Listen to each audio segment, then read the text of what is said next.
What if I told you that the Quran described human DNA 1,400 years before science had any idea of its existence? You might be skeptical, even dismissive. But for Dr. Hiroshi Tanaka, this wasn't some wild theory. It was a discovery that shattered the foundation of everything he believed in. It made him question everything from the nature of knowledge to the existence of a higher power. It forced him to confront the very core of his atheism. Dr. Tanaka, a seasoned geneticist based in Tokyo, had spent over 30 years dedicated to unraveling the mysteries of human genetics. The field of evolution was his life's work. He prided himself on his scientific rigor and atheistic worldview. As far as he was concerned, everything could be explained through natural processes, nothing supernatural, nothing divine. Science, in his mind, had all the answers. But then, something happened that defied everything he knew. It wasn't a conversation with a colleague, or a breakthrough in his research. It wasn't a moment of doubt from within the scientific community. No, this challenge to his beliefs came from a Muslim student, a student who handed him a book he had long dismissed as mythological. It was the Quran. He had always considered it a piece of religious fiction, something to be ignored in favor of facts. But this student insisted, just read it, you'll see the truth for yourself. He reluctantly opened the Quran, dismissing it at first. But one verse stopped him cold, a verse that struck him with the force of a revelation, one he couldn't explain away with his scientific knowledge. It was Surah Al-Mu'minun, verse 12, "We created man from an extract of clay." And he couldn't stop asking himself, how could a 7th century text describe the very chemical composition of human DNA? That single verse opened a door Dr. Tanaka never expected to walk through. Dr. Hiroshi Tanaka was not just any geneticist. He was one of the most respected scientists in Tokyo. His work had earned him international recognition in the field of evolutionary biology, and his published papers on human genetics were considered groundbreaking. For over 3 decades, he had been driven by the pursuit of truth, always relying on empirical evidence and the scientific method. His colleagues admired his sharp mind, and he was often invited to lecture at universities around the world. Born in Japan, Tanaka was raised in a secular household. His parents, intellectuals who had embraced science and reason, encouraged him to question everything. The idea of God or any form of spirituality was foreign to him. From a young age, Hiroshi developed a deep love for science, believing that the answers to life's most profound questions could be found through research, logic, and experimentation. He never once considered that there might be something beyond what he could observe under a microscope. Throughout his career, Hiroshi prided himself on his objectivity. He had often dismissed religion as an outdated concept, something that belonged to a less enlightened era. He believed science had progressed far beyond the need for faith. Humanity, in his eyes, had no need for divine explanation. But despite his skepticism toward religion, Tanaka was a man of intellectual curiosity. He respected knowledge, no matter the source, and that's how he found himself at the intersection of faith and science. It wasn't a conference on genetics or evolution that would challenge his worldview. It was an encounter with the Quran, an ancient text that had been passed down through generations of Muslims. Little did he know, this encounter would ignite a journey that would unravel the very fabric of his beliefs and force him to re-examine the foundations of science, faith, and existence itself. Dr. Tanaka's life took an unexpected turn the day he first opened the Quran. He had always been skeptical of religious texts, viewing them as artifacts of the past, important to historians and believers but irrelevant to a scientist. He was convinced that science could explain everything, and faith had no place in the rational world he inhabited. But when that Muslim student handed him the Quran, it was almost by accident that he decided to take a look. He thought it would be a quick glance, just to humor the student. It wasn't supposed to be anything more, but then something happened. As he flipped through the pages, one verse jumped out at him, striking him with an intensity he had never anticipated. Surah Al-Mu'minun verse 12.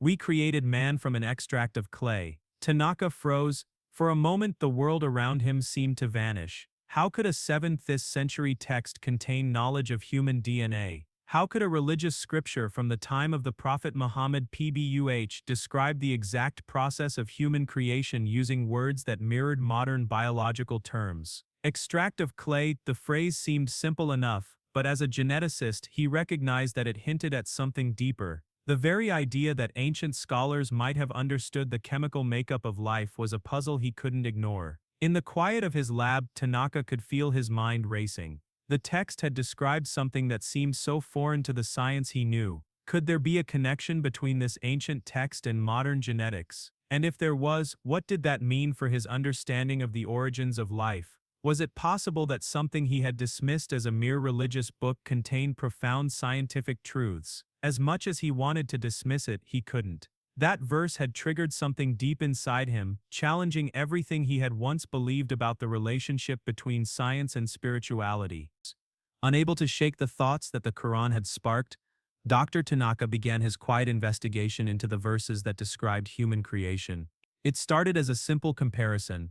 Could the Quran's description of human development in the womb match the biological facts he had spent his career studying?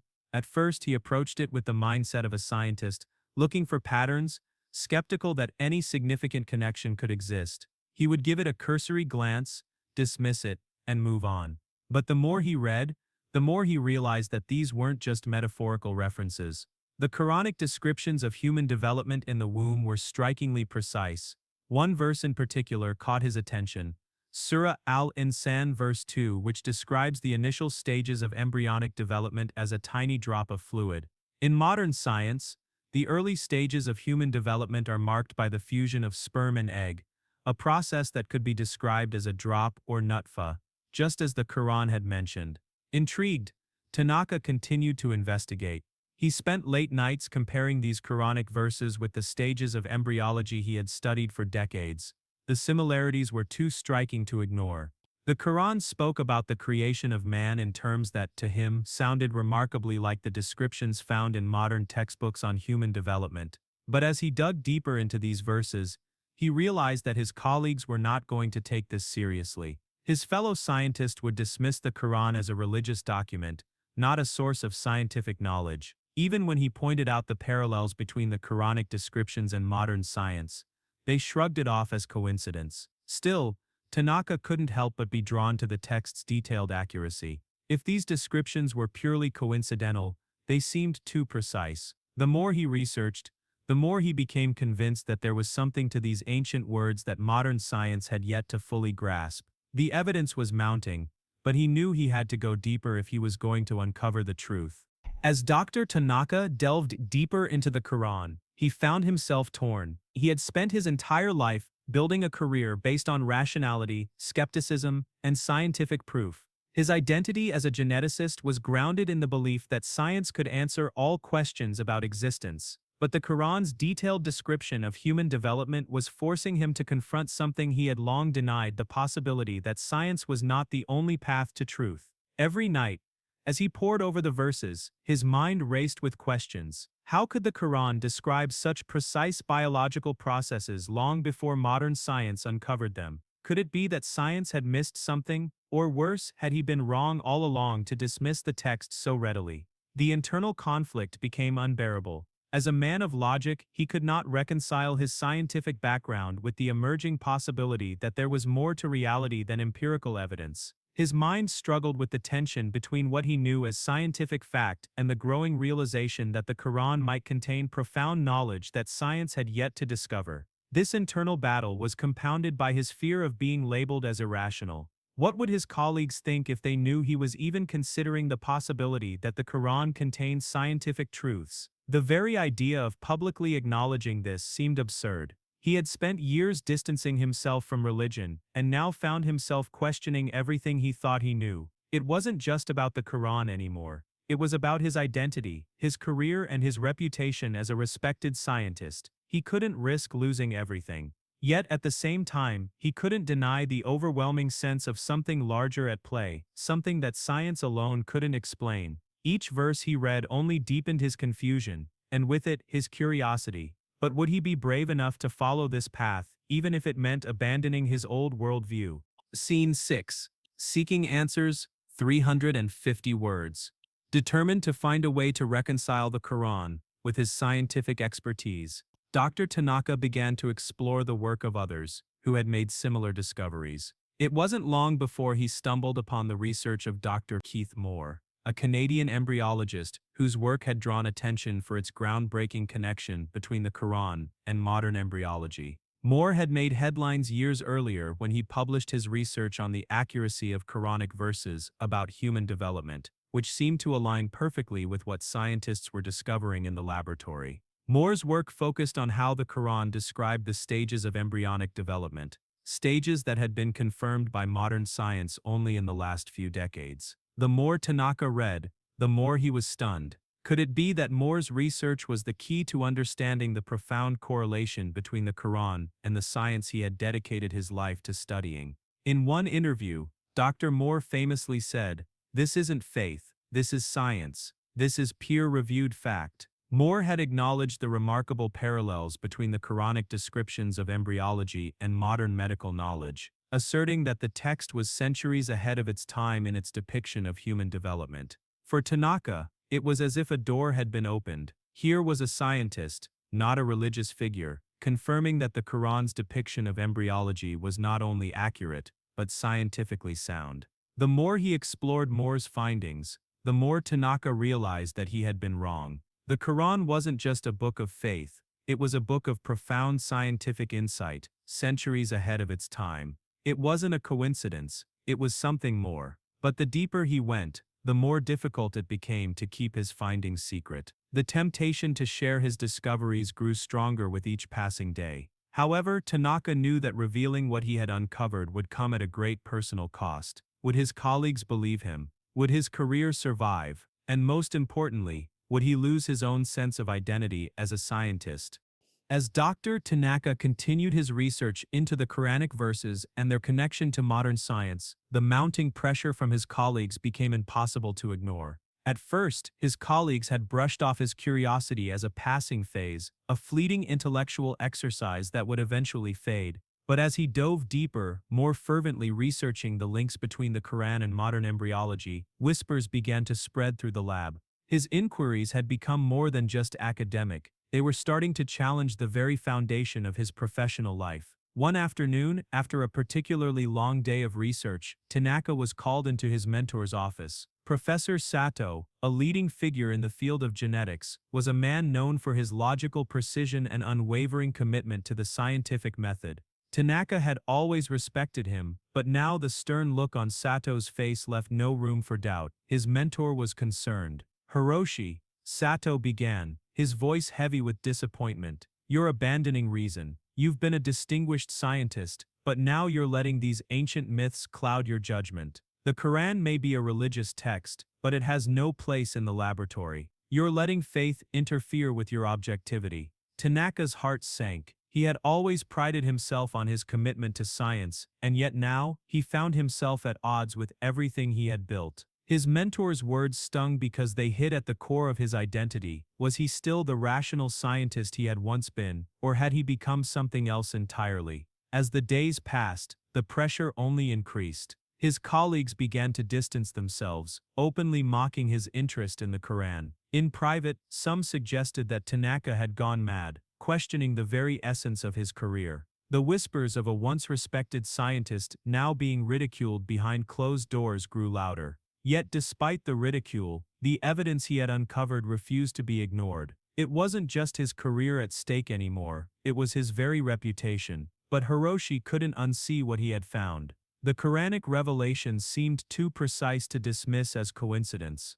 One evening, after weeks of internal turmoil and external pressure, Dr. Tanaka found himself in a place he never thought he would be, a mosque in Tokyo. He had always been wary of places like this, considering them remnants of ancient traditions, irrelevant to the rational world of science. But tonight was different. After months of studying the Quran in secret, he had reached a breaking point. He needed answers. The weight of his findings had become too heavy to carry alone. As he sat there, the prayer call resonated through the air, and Tanaka felt something stir deep within him, a quiet realization that this moment was not just an academic pursuit anymore. It had become deeply personal. Every verse he had studied seemed to converge in this one moment, and the scientific explanations he had once so readily clung to no longer felt sufficient. There was something greater at play here, something he could no longer ignore. Tanaka stood up, his heart pounding as the words escaped his lips. "Ashhadu an la ilaha illallah, Wa ashhadu anna Muhammadur Rasulullah. I bear witness that there is no God but Allah, and I bear witness that Muhammad is his messenger. Tears streamed down his face as he recited the Shahada. He had always prided himself on his objectivity, his scientific reason, but now, in this sacred space, something had shifted. The Quran had shown him a deeper truth, one that transcended the realm of empirical evidence. It was not just a collection of ancient revelations. It was a book of divine knowledge, far ahead of its time. In that moment, Hiroshi Tanaka realized the enormity of his discovery. The Quran didn't need science to prove its validity. Science, in fact, needed the Quran to understand the truth about the world. The profound insights of the Quran had been right all along. Science was only now catching up. Hiroshi fell to his knees, overwhelmed by the gravity of his transformation. He had stepped into a new world, one where faith and science could coexist in harmony. This wasn't just a personal revelation, it was the beginning of a journey that would change his life, and perhaps the world's forever. Dr. Tanaka's decision to publicly embrace the teachings of the Quran and to convert to Islam was met with an overwhelming storm of consequences. It didn't take long before the academic community reacted. His announcement sent shockwaves through the scientific world, and the fallout was swift and unforgiving. His university was the first to respond. Within days, Tanaka's lectures were cancelled, and his research grants were revoked. His colleagues, who had once admired his groundbreaking work in genetics, now turned their backs on him. There were whispers in the halls, accusing him of being unfit to continue as a scientist. His peers questioned his integrity, casting doubt on the credibility of his previous work. To many, it seemed impossible that a respected academic like Tanaka could abandon years of reason and evidence for something so intangible as faith. But perhaps the most painful blow came from his mentor, Professor Sato, who had once been Tanaka's guiding light in the world of science. Sato publicly denounced Tanaka's conversion, calling it a betrayal of the rational scientific community. "How could you do this?" Sato had asked in disbelief, his voice trembling with frustration. "This isn't you. You've always been one of the best, and now you've thrown it all away for some ancient text?" Tanaka was devastated. His entire career was crumbling before his eyes, and the people he had respected most were turning on him. He had lost his position, his reputation, and much of the academic recognition he had worked his whole life to build. But amidst the pain, he found something far more precious. His story began to spread beyond the university, and he was contacted by people from around the world who had been inspired by his courage. Some were scientists, some were everyday people, but all of them shared one thing in common: they were moved by his journey. "I lost my job," Tanaka said in an interview later, "but I found the truth. I found peace." Despite the personal cost, Hiroshi Tanaka had discovered something far more valuable than fame or accolades. He had found a truth that transcended science, a truth that resonated in the depths of his soul. Scene 10. Reflection and bigger message, 350 words. As the weeks passed, Dr. Tanaka found himself reflecting on the journey that had led him to this point. It wasn't just a professional transformation, it was a deeply spiritual one. The decision to embrace the Quran's teachings had been one of the hardest choices he had ever made, but now, as he looked back, he realized that it had also been one of the most liberating. The world had rejected him, but in many ways, he felt freer than ever before. His understanding of the universe had expanded, and with it, his sense of purpose. Tanaka no longer viewed science and faith as opposing forces. Instead, he saw them as two complementary avenues for seeking truth, each offering a different lens through which to understand the divine order of the universe. Through his study of the Quran, he had come to appreciate the deeper wisdom embedded in its verses. It wasn't just the scientific revelations that had captivated him. It was the holistic understanding of life, nature, and the purpose of human existence. The Quran had provided him with the missing piece to the puzzle he had spent his entire career trying to solve. Science had given him the tools to explore the physical world, but the Quran had shown him the meaning behind it all, the divine intelligence that shaped the very fabric of reality. The message that now resided deep within him was clear: true knowledge comes not just from the mind, but from the heart. It comes from recognizing that the universe is not just a series of random mechanical processes, but a creation that speaks of purpose, wisdom, and a higher power. The Quran's miracles were not just relics of the past, they were living, breathing truths for seekers in every age. They were a roadmap, guiding humanity toward a deeper understanding of themselves and the Creator. Tanaka's journey wasn't just his own, it was a message for everyone willing to open their hearts and minds to the possibility that there is more to life than meets the eye. The Quran's wisdom, he now realized, was a timeless guide, not just for the past, but for the future.